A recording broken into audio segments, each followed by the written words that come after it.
Nimaga biznes egalari biznesi uchun Telegram bot yasashda sizga ko'p murojaat qilishadi? O'zi ularga nimaga Telegram bot kerak? Shuni tushuntirib bering. Birinchidan Telegram bot yasash arzonroq. Telegram botni asosiy mohiyati hozir nafaqat chat, balki web ko'rinishida ham ishlayapti.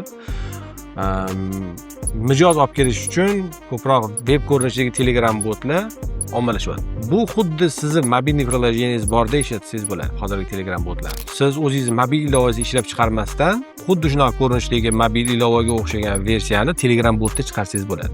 Bu birinchi sabab.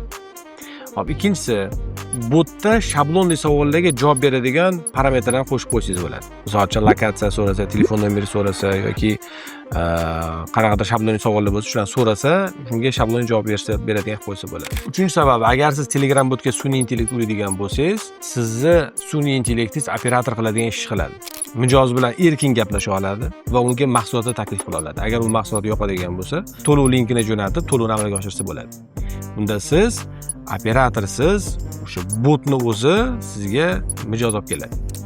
Biznesingizga Telegram bot kerak bo'lsa, sahifamga obuna bo'ling, kommentariyaga bot so'zini qoldiring.